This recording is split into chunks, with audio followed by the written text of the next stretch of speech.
बोल सांचे दरबार की जय। जय जगत जननी माता जी ट्वाडी सदा ही जय। बोल मेरे दिल वाली सरकार की जय। सिया राम सिया राम। संगत जी, हजूर के जन्मदिन पे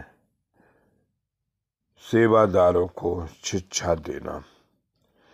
आइए, हजूर के जन्मदिन के एक सपना देखा है। सखियों, हमने एक सपना देखा है। सपने में जबलपुर देखा है। जबलपुर में बेदी नगर देखा है। बेदी नगर में सतगुरु का द्वारा देखा है। देखा है संगतों को सजदा करते हुए, अपने सतगुरु से प्यार करते हुए। संगतों के चेहरे का भोलापन देखा है।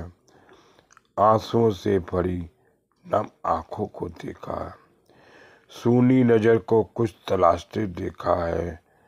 सखियों, हमने एक सपना देखा है कि बेरी के बेर पक गए हैं। बेरी के बेर पक गए हैं। दशकों के पत्ते भी थक गए हैं।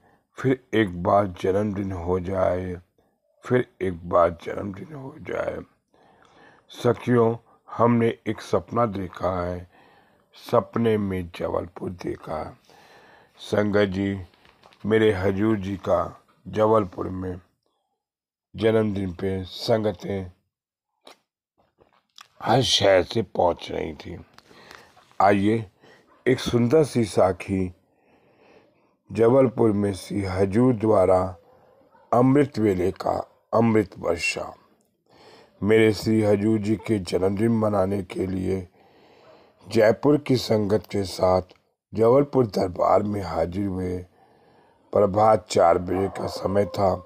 भगत सिंह, सावन सिंह, चुन्नी लाल जी और पूज्य माता जी हजूर जी की हाजिरी में बैठे थे। श्री हजूर जी की आवाज़ हाय हाय ऐसे आ रही थी कि भगत जी इस आवाज़ को सुनकर महसूस कर रहे थे और श्री हजूर जी को तकलीफ है। उनके मन के भाव को जानकर श्री हजूर जी ने आवाज़ दी, भगत जी, जो आपके मन में विचार कर रहे हैं वो बात नहीं है। तो भगत जी ने विनती कर कर, जनाब, आपकी हाय हाय की आवाज़ आ रही है, जो आप ही हैं। फिर दिल का दुख होता है, सुनकर आपको तकलीफ है। भगत जी की यह विनती सुनकर महाराज कृपा निधि से भ्रम दूर किया। फरमाया, भगत जी, जो आवाज़ मेरे मुंह से आ रही है इसका रहस्य है। ये आवाज़ शरीर की है। मैं तो दिलीप सिंह नहीं हूँ। दिलीप सिंह तो मेरी मोटर का नाम है जिसमें सफ़र कर रहा हूँ। मैं तो करंट हूँ, एक महाप्रकाश हूँ, अजर अमर अविनाशी हूँ।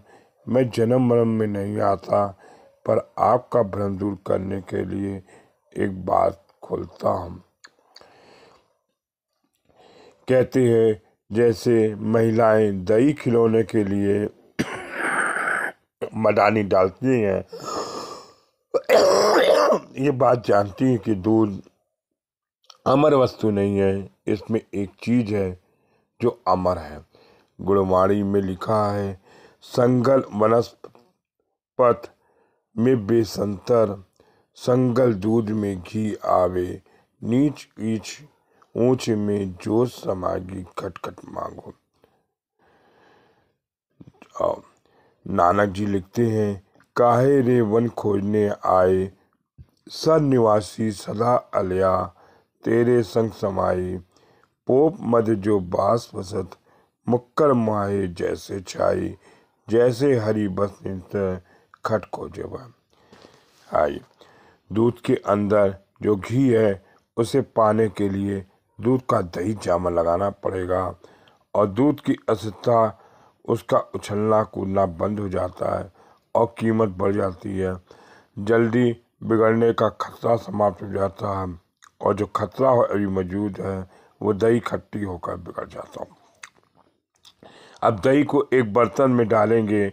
दही की जो बिलोली होगी, मौसम के अनुसार ठंडा पानी डाला जाएगा और अगर अच्छी तरह संभाल लेंगे तो इसमें मक्खन निकलेगा। मक्खन की छाछ से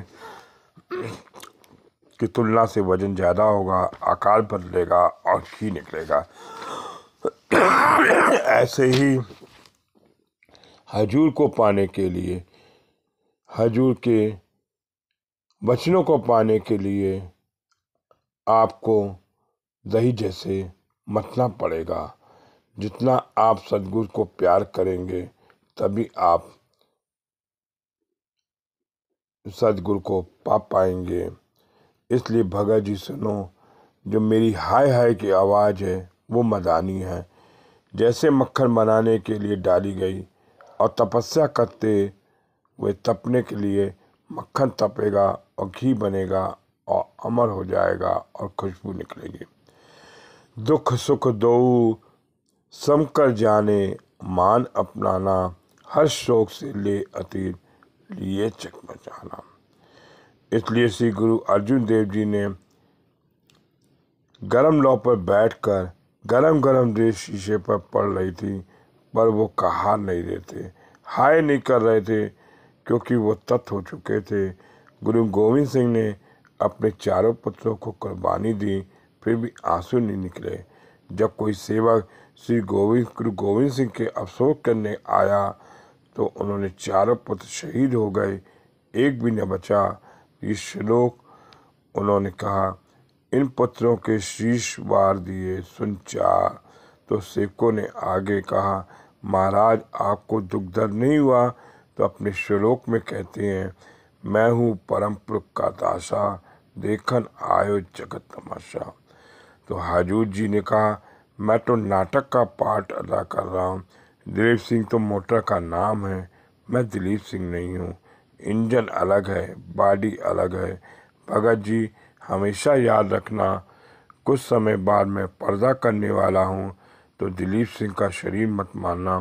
पत्ते पत्ते में कण कण में दिलीप सिंह सर्वव्यापी रहेगा। जिसका विश्वास मजबूत होगा उसी को मैं मिलूँगा। मैं कोई दूर नहीं जा रहा हूँ, मैं समाधि में ही समा जाऊँगा। संगत जी, मेरे हजूर कहीं गए नहीं, वो समाधि में भी समाये हुए हैं और वो जागे हुए हैं।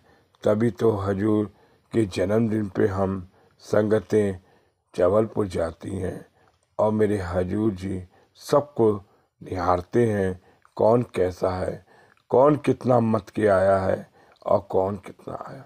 गुरु समरथ, गुरु निंकार, गुरु ऊंचा, अंगम अपार, गुरु की महिमा अगम है, क्या कंदे कन्हार।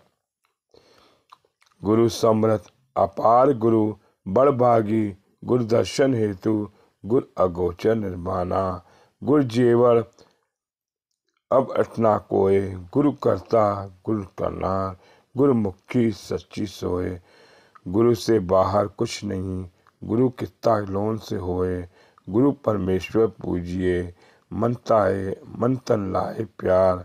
सदगुरु दाता सब देख कर आधार, जितने फल बचिए तितने सदगुरु पास। पूरब लिखे पावड़े सच नाम देता, सदगुरु शरणी आया बहुवर नहीं सुना। हर नानक कदे न सरे, एहो जीव सहा।